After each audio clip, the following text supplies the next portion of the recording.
ഏറെ സ്നേഹം നിറഞ്ഞ ബഹുമാനപ്പെട്ട സിസ്റ്റേഴ്സ്, പ്രിയ മാതാപിതാക്കന്മാരെ, സഹോദരി സഹോദരന്മാരെ, ഇന്ന് നമ്മുടെ കർത്താവ് യേശു മിശിഹായുടെ ഉയർപ്പ് തിരുനാളുകളുടെ തിരുനാൾ എന്നുള്ള പേരിലാണ് ഇന്നത്തെ ഈ ഒരു ഉത്ഥാന തിരുനാള് ഏവരാലും അറിയപ്പെടുന്നത്. മറ്റ് തിരുനാളുകൾക്കെല്ലാം കാരണക്കാരനായിട്ട് നിലകൊള്ളുന്നത് ക്രിസ്തുവിൻ്റെ ഉയർപ്പായതുകൊണ്ടാണ് ഇത് തിരുനാളുകളുടെ തിരുനാൾ എന്നുള്ള പേരിൽ അറിയപ്പെടുവാനുള്ള പ്രധാനപ്പെട്ട കാരണമെന്ന് പറയുന്നത്. യേശുവിൻ്റെ ഉത്ഥാനമാണ് നമ്മുടെ വിശ്വാസത്തിൻ്റെ അടിത്തറയും അടിസ്ഥാന ഘടകവുമായിട്ട് നിലകൊള്ളുന്നത്. മരണത്തിനപ്പുറം ഒരു ജീവിതമുണ്ടെന്നും അന്ധകാരത്തിനപ്പുറം ഒരു പ്രകാശമുണ്ട് എന്നുള്ള കാര്യം ക്രിസ്തുവിൻ്റെ ഉയർപ്പ് നമുക്ക് തെളിയിച്ച് നൽകിയിരിക്കുകയാണ്. ഈ ഒരു ഉയർപ്പ് തിരുനാൾ ആഘോഷിക്കുമ്പോൾ ഈ ഒരു ബോധ്യമാണ് നമുക്കെല്ലാവർക്കും പകർന്നു നൽകുന്നത്. ക്രൈസ്തവരുടെ ഏറ്റവും വലിയ വിശ്വാസ രഹസ്യം എന്ന് പറയുന്നത് ക്രിസ്തുവിൻ്റെ ഉത്ഥാനം ഒന്ന് മാത്രമാണ്. ക്രിസ്തു ഉയർത്തിയിട്ടില്ലെങ്കിൽ നമ്മുടെ വിശ്വാസമെല്ലാം വ്യർത്ഥമാണ് എന്ന പൗലോസ്ലീഹായുടെ വാക്കുകളും ഇതിനോട് ചേർന്ന് ഓർമ്മപ്പെടുത്തുവാൻ ആഗ്രഹിക്കുകയാണ്. ക്രിസ്തു ഉയർത്തു എന്നതിന് ഏറ്റവും വലിയ തെളിവ് എന്ന് പറയുന്നത് ദൈവശാസ്ത്രജ്ഞന്മാര് പല തരത്തിലുള്ള തെളിവുകൾ നിരത്തുന്നുണ്ടെങ്കിൽ പോലും ഞാൻ പറയും, ആ കാലഘട്ടത്തിൽ ആദിമ ക്രൈസ്തവ സമൂഹം വളരെ പെട്ടെന്ന് വർദ്ധിച്ച് വർദ്ധമാനമായി വലിയൊരു സമൂഹമായി ക്രൈസ്തവ ഗണമായി അവർ മുന്നോട്ട് പോകുവാനുള്ള പ്രധാന ഘടകമെന്ന് പറയുന്നത് അവർ നേർസാക്ഷ്യം പോലെ ക്രിസ്തുവിൻ്റെ ഉത്ഥാനം അനുഭവിച്ചറിഞ്ഞു എന്നുള്ളതാണ്. നമ്മളെ സംബന്ധിച്ചോളം ഏറ്റവും കൂടുതൽ അനുഭവ സാക്ഷ്യങ്ങൾ കേട്ട് കഴിയുമ്പോൾ നമ്മുടെ ഹൃദയങ്ങൾ ജ്വലിക്കാറില്ലേ? ഇതുപോലെ കണ്ട് കേട്ട് അറിഞ്ഞ ശിഷ്യന്മാരിലൂടെ ലഭ്യമായ അനുഭവ സാക്ഷ്യമായിരുന്നു ആദിമ ക്രൈസ്തവ സമൂഹത്തിന്റെ ഏറ്റവും വലിയ വിശ്വാസം എന്ന് പറയുന്നത്. ആ വിശ്വാസമാണ് കൈമാറി ഇന്ന് വരെ ഈ തലമുറ വരെ നിലകൊള്ളുന്ന ഏറ്റവും വലിയ വിശ്വാസത്തിന്റെ ആധാര ഘടകമെന്ന് പറയുന്നത്. അതുകൊണ്ട് ഞാൻ പറയും, ദൈവശാസ്ത്രമെല്ലാം മാറ്റിവെച്ച് കഴിഞ്ഞാൽ സാധാരണക്കാർക്ക് പോലും മനസ്സിലാവുന്ന രീതിയിൽ ക്രിസ്തുവിന്റെ ഉത്ഥാനത്തിന് ഏറ്റവും അടിസ്ഥാന ഘടകം എന്ന് പറയുവാൻ സാധിക്കുന്ന നല്ല ഒരു തെളിവ് എന്ന് പറയുന്നത് ആദിമ ക്രൈസ്തവ സമൂഹത്തിന്റെ രൂപീകരണം തന്നെയാണ്. ക്രൈസ്തവ മതത്തിലേക്ക് പോകാതിരിക്കുവാൻ വേണ്ടി അന്നത്തെ രാജാക്കന്മാർ ഈ ക്രിസ്ത്യാനികളെ പീഡിപ്പിക്കാവുന്നതിന്റെ പരമാവധി പീഡിപ്പിച്ചു നോക്കി. പക്ഷേ പിന്മാറിയില്ല എന്ന് മാത്രമല്ല, കൂടുതൽ വർദ്ധിക്കുകയാണ് ചെയ്തത് എന്നുള്ള കാര്യം കൂടി ചേർത്ത് വെക്കുമ്പോൾ ഈ വിശ്വാസത്തിന്റെ അടിസ്ഥാന ഘടകം എവിടെ നിലകൊള്ളുന്നു എന്നുള്ളതാണ് നാം മനസ്സിലാക്കേണ്ടത്. അവർ ഈ ക്രിസ്ത്യാനിയായിട്ട് ജീവിക്കുമ്പോൾ തോറും മനസ്സിലാക്കുന്നത് ഒരു അനുഭവിക്കുന്ന ക്രിസ്തുവിനെ അവർ നെഞ്ചിലേറ്റുകയായിരുന്നു എന്നുള്ളതാണ്. അനുഭവമില്ലെങ്കിൽ ആരും ഒരുവന്റെയും പുറകെ പോവുകയില്ല. എന്തെങ്കിലും രീതിയിലുള്ള നല്ല ഹൃദയസ്പർശിയായ അനുഭവമില്ലാതെ ആരും ഒരുവനെയും പിൻചൊല്ലുവാൻ പോവുകയില്ല. ഈ ക്രിസ്തുവിനെ പിൻചൊല്ലുവാനുള്ള പ്രധാന കാരണം എന്ന് പറയുന്നത് അവന്റെ പിന്നാലെ എന്തോ ഒരു അനുഭവം സ്വന്തമാക്കി എന്നുള്ളതാണ്.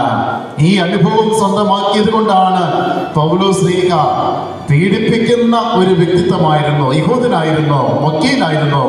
എങ്കിലും അവൻ പീഡനം തുടരുന്നതിനിടയ്ക്ക് ക്രിസ്തുവിനെ തിരിച്ചറിഞ്ഞു എന്നുള്ളതാണ് അവന്റെ ജീവിതത്തിന്റെ മാനസാന്തരത്തിന്റെ അടിസ്ഥാന ഘടകമായിട്ട് നിലകൊള്ളുന്ന ഒരു കാര്യം. ക്രിസ്തു ഒരു അശരീരി പോലെ ചോദിച്ച ഇപ്രകാരമാണ്, എന്തിന് നീ എന്നെ പീഡിപ്പിക്കുന്നു എന്നുള്ള കാര്യം.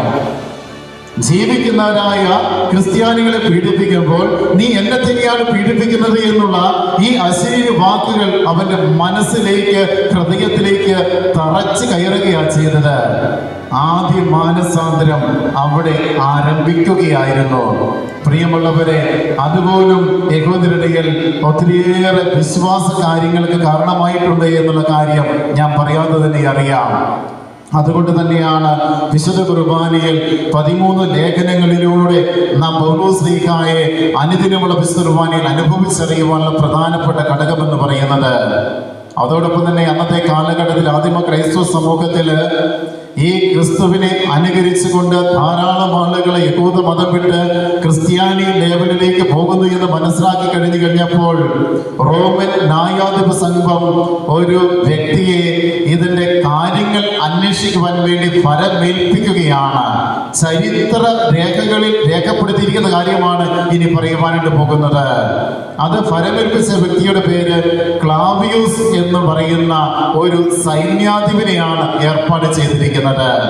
ഒരു സൈന്യാധിപനെ ഇങ്ങനെ ആളുകൾ എന്തുകൊണ്ട് ക്രിസ്തു മതത്തിലേക്ക് പോകുന്നു എന്നുള്ളതിനെ പറ്റി സ്റ്റഡി ചെയ്ത് റിപ്പോർട്ട് നൽകുവാൻ വേണ്ടി ഏർപ്പാട് ചെയ്ത വ്യക്തിയാണ് ഈ ക്ലാവിയൂസ് എന്ന് പറയുന്ന ഒരു യഹൂദൻ. അവന്റെ റിപ്പോർട്ട് ഇപ്രകാരമായിരുന്നു: ഒരു മനുഷ്യൻ ചോദ്യം ചെയ്യാതെ മരിച്ചിരിക്കുകയാണ്, ആ മനുഷ്യൻ വീണ്ടും ജീവിക്കുന്നു എന്നുള്ള ഹ്രസ്വമായ ഒരു റിപ്പോർട്ടാണ് ക്ലാവിയൂസ് എന്ന് പറയുന്ന ഈ ഒരു സൈന്യാധിപൻ ഈ ന്യായാധിപ സംഘത്തിന് കൈമാറിയ റിപ്പോർട്ട് എന്ന് പറയുന്നത്. അതിനുശേഷം യഹൂദമതം വിട്ട് അവൻ നല്ല ഒന്നാന്തര ക്രിസ്ത്യാനിയായി അവന്റെ ശിഷ്യനായി തീർന്നു എന്നാണ് ചരിത്രത്തിൽ രേഖപ്പെടുത്തി വച്ചിരിക്കുന്ന വലിയൊരു കാര്യമെന്ന് പറയുന്നത്. അതുകൊണ്ട് പ്രിയമുള്ളവരെ, ക്രിസ്തുവിന്റെ ഉത്ഥാനം നമ്മുടെ നിത്യനുള്ള ജീവിതത്തിൽ വലിയൊരു സന്ദേശം കൂടി കൈമാറുന്നുണ്ട്. ദുഃഖവെള്ളിക്ക് ഒരു അവസാനമുണ്ട് എന്നുള്ള കാര്യം ഈ ഒരു ഉത്ഥാനം തെളിയിച്ചിരിക്കുകയാണ് ചെയ്യുന്നത്. ജീവിതത്തിൽ നമുക്ക് പ്രതീക്ഷ അറ്റുപോയി എന്ന് പറയുന്ന നിമിഷങ്ങൾ പോലും ഉയർത്തെഴുന്നേൽക്കുവാൻ സാധ്യതയുണ്ട് എന്നുള്ള കാര്യം ക്രിസ്തുവിന്റെ ഉത്ഥാനം തെളിയിച്ചിരിക്കുകയാണ്. നമ്മുടെ ജീവിതത്തിൽ ഒത്തിരി താങ്ങാനാവാത്ത തകർത്ത് കളയുന്ന രീതിയിലുള്ള വേദനയുണ്ടെങ്കിൽ അതിന്റെ ആയുസ് എന്ന് പറയുന്നത് 3 ദിവസമാണ് എന്നുള്ള കാര്യം ക്രിസ്തുവിന്റെ ഉത്ഥാനം തെളിയിച്ചിരിക്കുകയാണ്. പ്രിയമുള്ളവരെ, നമ്മുടെ ദുഃഖങ്ങളൊക്കെ ജീവിത അവസാനം വരെ നീണ്ടു നിൽക്കുന്നതല്ല എന്നും അതിന് ഒരു പരിധി വരെ ഒരു ഉത്ഥാനമുണ്ട്, ഒരു പരിധി കഴിയുമ്പോൾ അതിന് ഒരു ഉത്ഥാനമുണ്ട് എന്നുള്ള കാര്യം ക്രിസ്തുവിന്റെ ഉത്ഥാനം തെളിയിച്ചിരിക്കുകയാണ്. അതാണ് ക്രൈസ്തവ ലോകത്തെ പ്രതീക്ഷയോടെ ജീവിക്കുവാൻ പ്രേരിപ്പിക്കുന്ന ഏറ്റവും പ്രധാനപ്പെട്ട ഘടകമെന്ന് പറയുന്നത്.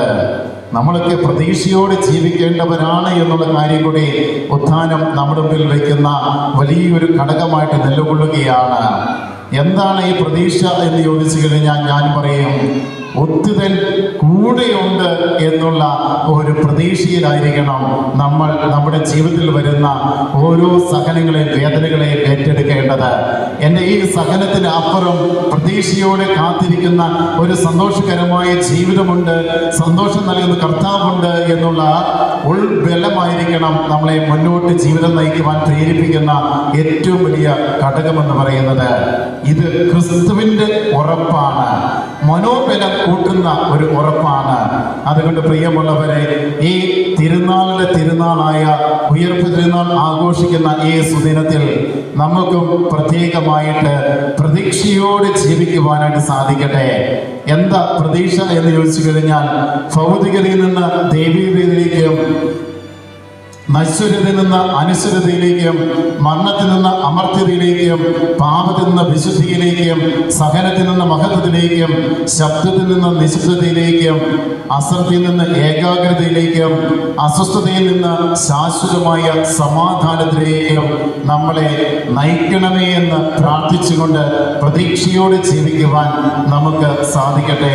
ഏവർക്കും ഉയർപ്പ് ഞായറിൻ്റെ എല്ലാവിധ മംഗളം സ്നേഹപൂർവ്വം ആശംസിക്കുകയും പ്രാർത്ഥിക്കുകയും ചെയ്യുകയാണ്. ഒത്തുതിനായി ക്രിസ്തു നിങ്ങൾക്ക് സമാധാനവും അനുഗ്രഹവും പ്രദാനം ചെയ്യട്ടെ. പിതാവിൻ്റെയും പുത്രൻ്റെയും പരിശുദ്ധാത്മാവിൻ്റെയും നാമത്തിൽ ആമേൻ.